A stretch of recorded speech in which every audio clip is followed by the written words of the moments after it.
Hello guys. मेरा नाम अमन भारद्वाज है। मैं सुपौल का ही रहने वाला हूँ और तमाम बच्चों की तरह मैं भी पटना आया हूँ। पटना अकेले नहीं आया हूँ, मेरे साथ कई सपने थे जिसके सबको साकार करने के हौसले को साथ में लेके आया हूँ। लोग बोलते हैं कि अगर जीवन में आपको कुछ करना है तो उसको आपको क्यों करना है, वाई आपका क्लियर होना चाहिए। जब तक आपका वाई क्लियर नहीं हो, क्यों करना है ये क्लियर नहीं होगा, तो आप जीवन में कितना भी हर्षक प्रयास कर लें, आप अपने आप को उसमें 100% समर्पित नहीं कर सकते। तो मैंने भी खुद से पूछा कि हाँ भाई, पटना जाना है, बिहार लोक सेवा परीक्षा को देना है, कि जो कि बिहार राज्य के सर्वोच्च परीक्षाओं में से एक है, जो कि वो सम्माननीय परीक्षा है। इसको कंडक्ट बीपीएससी करवाती है।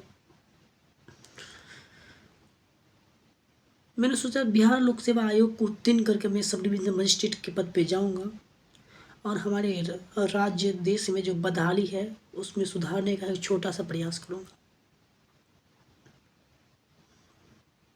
मुझसे जो होगा मैं हर्षक प्रयास करूंगा, इसमें कोई दोहराई नहीं है।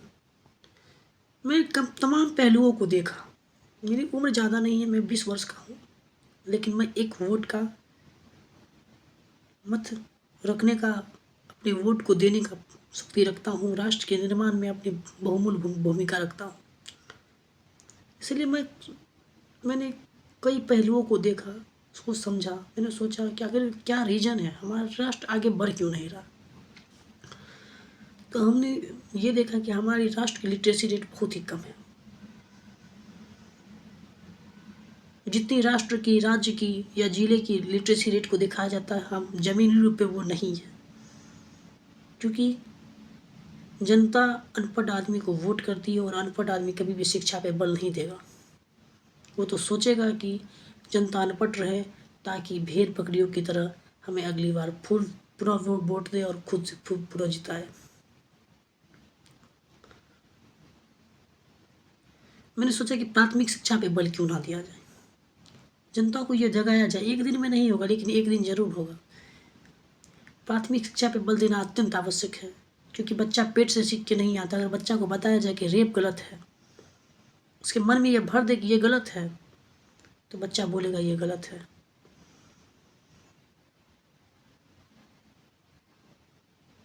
आज क्यों हम अपने बच्चे को रोकते हैं, टोकते हैं कि अगर कहीं मार हो, दंगा हो, हट जाओ, उससे भागो, दूर हटो। ठीक है, मानते, क्यों नहीं आप बोलते अपने बच्चे को ठीक है बेटा ये गलत है, अगर कभी गलत किए तुम्हारे सामने तो तुम आवाज़ उठाना, भागना नहीं, डरना नहीं, लड़ना। तो नहीं सिखाते हम। क्यों? क्योंकि हम सब राष्ट्र को एक करने हेतु, राष्ट्र को आगे बढ़ाने में अथक प्रयास कर रहे हैं, लेकिन हम लोग एक होकर प्रयास नहीं कर रहे हैं। क्यों हर एक माँ चाहती है कि मेरे घर में भगत सिंह पैदा ना हो, मेरे पड़ोस के घर में भगत सिंह पैदा हो। भगत सिंह पैदा तो हो, लेकिन मेरे घर का बेटा भगत सिंह ना हो।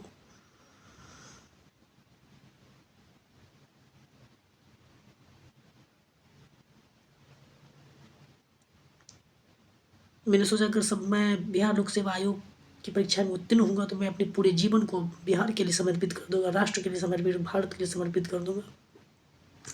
मैं जिस क्षेत्र में मेरा नियुक्ति होगा, पोस्टिंग होगा, मैं उस क्षेत्र की शिक्षा व्यवस्था को ठीक करूंगा। सबसे पहले मैंने खुद से पूछा कि भाई तुम शिक्षा व्यवस्था को कैसे ठीक करोगे। मैंने सोचा कि मेरा जवाब था, मेरे दिल ने जवाब दिया, मेरा मन ने जवाब दिया कि उसकी प्राथमिक शिक्षा पे बल दो, प्राथमिक शिक्षा को सुधार दो। तो प्राथमिक शिक्षा को कैसे सुधारा जाए, तुम उस लायक बनो, तुम प्रशासक बनो। और मैं प्रशासक के लिए बीपीएससी लोक सेवा आयोग जो है उसके लिए परीक्षा के लिए मैं पटना आया भी, एक अच्छे संस्थान से पढ़ भी रहा हूँ, ताकि मैं एक दिन उस पद पे जाऊँ और बिहार में शिक्षा, बदहाली, बेरोजगारी की समस्या को दूर करूँ। ये तब तक नहीं होगा। आज हमारे देश के एक बहुत ही लोकप्रिय विपक्ष के नेता जी हैं, जिसका मैं नाम लेना नहीं चाहता। आप समझदार हैं, आप स्वयं जानते हैं कि वो कौन है। वो बोलते हैं कि यूनिवर्सिटी को निर्माण करवाएंगे, मेरी सरकार आ जाएंगी। मैं बोलता हूँ सर आप निजी यूनिवर्सिटी का निर्माण करके करोगे क्या, उसमें कौन से बच्चे रखोगे? हर 100 में से 92 बच्चे और 93 बच्चे 91 बच्चे 90 के आसपास बच्चे 8वीं में 9वीं में 10वीं में 12वीं में अपनी शिक्षा को छोड़ देते हैं, क्योंकि उसके पास कितने के पास खाने को पैसा नहीं, मजबूरियाँ, घर, समाज, माँ बाप, बहन की शादी। क्यों? क्योंकि राष्ट्र में बेरोजगारी है, राज्य में बेरोजगारी है, जिले में बेरोजगारी है, और बेरोजगारी को हटाने का काम कौन करेगा? तो नेता करेंगे। ठीक है, नेता करेंगे, तो नेता नहीं कर रहे हैं तो इसका गुनहगार नेता है या हम जनता है जो उस नेता को वहाँ रखे हैं? जिसके काम के लिए हम नेता को भेजें वो नेता काम नहीं कर रहा है, तो इसका मूर्ख कौन है, जनता है या नेता है? नेता बोले तो ये गलत है, क्योंकि नेता खुद से नहीं, जनता ने उसे खड़ा किया है। और जनता बोले तो जनता भी गलत है, क्योंकि जनता के पास प्राथमिक शिक्षा का अभाव है, खाने के लिए रोटी नहीं है, रहने के लिए मकान नहीं है, तो कैसे क्या किया जाए? मैं तमाम बच्चों से जो आगे चलकर राष्ट्र के भविष्य को तय करने वाले हैं, मैं सबसे आह्वान करता हूँ कि आपका जिस क्षेत्र में पोस्टिंग हो आप वहाँ के प्राथमिक शिक्षा पर बल दीजिए। जब बच्चा प्राथमिक शिक्षा ले लेगा तो एक दिन में नहीं होगा, एक दिन जरूर होगा। प्राथमिक शिक्षा पे बल देगा तो बच्चा पढ़ेगा, आगे बढ़ेगा, और उसे पता होगा कि सही क्या है गलत क्या है, और एक दिन वो सही फैसले लेंगे और सही नेता को चुनेगा, और जिस दिन सही नेता आएगा राष्ट्र अपने आप सुधर जाएगा। शिक्षित नेता आएंगे शिक्षा पे बल देंगे, शिक्षित नेता आएंगे उद्योग पे बल देंगे, शिक्षित नेता आएंगे बेरोजगारी हटाएंगे, शिक्षित नेता आएंगे दंगा कम होगा। राजनीति में जिस अपराधीकरण का बात किया जाता है उस अपराधीकरण को पूर्णतः समाप्त किया जाएगा।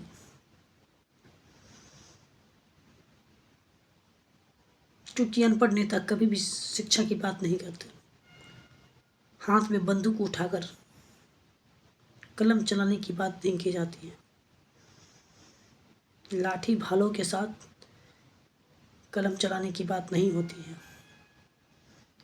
अगर आज हम लोग नहीं जागे, अगर अपने राष्ट्र के नींव को नहीं सुधारे, तो हम एक दिन छोटे से झटके के कारण पूरी इमारत को ले डूबेंगे, पूरे राष्ट्र के भविष्य को ले डूबेंगे।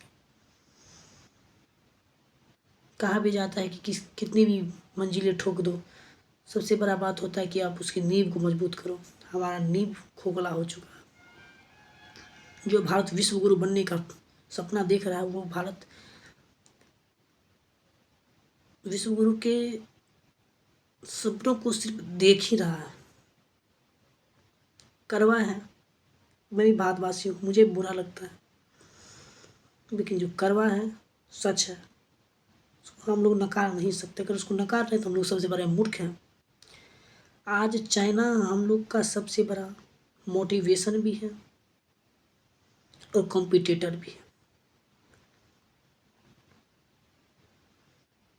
चाइना से हम लोग को बहुत कुछ सीखना है। चाइना दुश्मन नहीं है, सीखने लायक देश है, जिससे आप सीखिए, देखिए चाइना कैसे आगे बढ़ता है।